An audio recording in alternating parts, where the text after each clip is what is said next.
नमस्कार, आप देख रहे हैं हिंदुस्तान सीबी न्यूज और मैं हूं आपके साथ चोप सिंह सक्सेना और बात करते हैं इस वक्त की बड़ी खबर। ताजनगरी आगरा पहुंचे रक्षा मंत्री राजनाथ सिंह बोले, भारत दुनिया की सबसे बड़ी अर्थव्यवस्था में 11वें में से 5वें स्थान पर पहुंच गया है।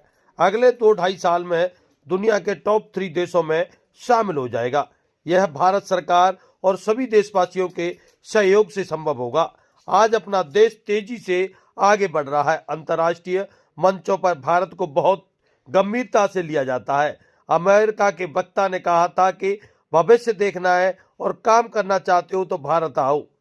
ये बातें रक्षा मंत्री राजनाथ सिंह ने कही थी। मौका था आगरा के मुफीद-ए-आम इंटर कॉलेज में आयोजित उत्तर प्रदेश माध्यमिक शिक्षक संघ के 27वें सम्मेलन का। आपको बता दें, रक्षा मंत्री ने कहा, राजनीति में कथनी और करनी में अंतर होता है। कारण राजनेताओं पर भरोसा कम हुआ है, इससे संभल कर काम कर किया। राजनीति क्षेत्र में रहकर किसी को गुमराह नहीं करना चाहिए। कहा कि आश्वासन नहीं देता, प्रयास करता हूं। शिक्षकों की भूमिका बताने की आवश्यकता नहीं। श्री कृष्ण भी शिक्षक थे, राजनीति में आने से पहले भी शिक्षक था। भले अब शिक्षक नहीं, पढ़ने का क्रम टूटा है, लेकिन पढ़ाई जारी है। रक्षा मंत्री राजनाथ सिंह ने कहा कि कंप्यूटर युग में युवाओं को सूचनाओं का अभाव नहीं है, उन्हें एक क्लिक में सूचनाएं मिल जाती हैं। ऐसे में शिक्षकों की भूमिका पर सवाल उठ रहा है, लेकिन सूचना देने और शिक्षित करने में बहुत अंतर है। सही विकल्प चयन विवेक से होता है। जो शिक्षक पैदा करता है, आप किसी बच्चे का भविष्य बनाते हैं तो राष्ट्र का भविष्य बनाते हैं, और उम्मीद है कि आप अपनी जिम्मेदारी अवश्य निभाएंगे। शिक्षा के साथ साथ बच्चों में सांस्कृतिक चेतना भी जगानी चाहिए। शिक्षकों की पुरानी पेंशन बहाली की मांग पर रक्षा मंत्री ने कहा कि आपकी जो मांग है उसको लेकर मुख्यमंत्री से मिलिए। यदि तर्कसंगत मांग है तो विचार अवश्य होगा। फैसला उत्तर प्रदेश सरकार को लेना है। मैं भी सीएम योगी से मिलकर बोलूंगा। जायज है तो सीएम योगी अवश्य पूरी करेंगे। उन्होंने कहा कि बच्चों के भविष्य के साथ खिलवाड़ न होने देना चाहिए था।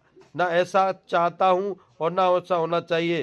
तब मेरे द्वारा लाया गया नकल विरोधी कानून 2 बार कैबिनेट से वापस हुआ था। बच्चों को जेल नहीं भेजता था, लेकिन सख्त कदम उठाने थे। मैं नुकसान उठाने को भी तैयार था। तो जानिए क्या बोले रक्षा मंत्री राजनाथ सिंह आप आगरा में आयोजन को लेकर। 2025 जो है वो सुधारों का वर्ष होगा, तो क्या कुछ नई तकनीकी या नया कुछ होने जा रहा है 2025 में? देखिए, तकनीक पर तो लगातार काम चल रहा है। रिसर्च और इनोवेशन पर डिफेंस में बहुत ही तेजी के साथ काम चल रहा है और उसके परिणाम भी आने प्रारंभ हो गए। और कई वेपन्स ऐसे हैं जिनमें कि नई टेक्नोलॉजीज का प्रयोग हुआ है और टेस्टिंग के बाद वो बहुत ही सही पाए गए हैं और उनकी उपयोगिता। अटल जी के बाद जिस पर देखा गया कोई परीक्षण नहीं हुआ, तो अटल जी के बाद अटल जी ने परीक्षण किया। परीक्षण नहीं होता है। भावर एक न्यूक्लियर पावर कंट्री बन गया है भारत। सर, चीन ब्रह्मपुत्र नदी को बांध बना रहा है, क्या आपको लेकर तो कुछ है इसको? नहीं, वैसे मैं इस संबंध में कुछ बोलूंगा नहीं, लेकिन इतना मानकर चलिए कि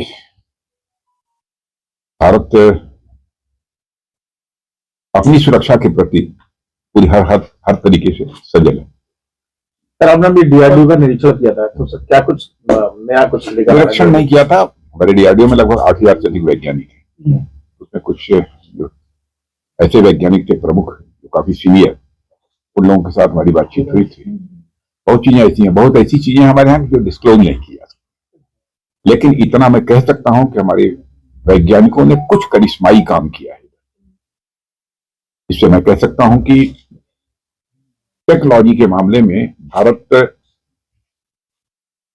अंतरराष्ट्रीय स्तर पर अपनी ताक तेजी से बना रहा है। हम तो आपके यही होगा। क्या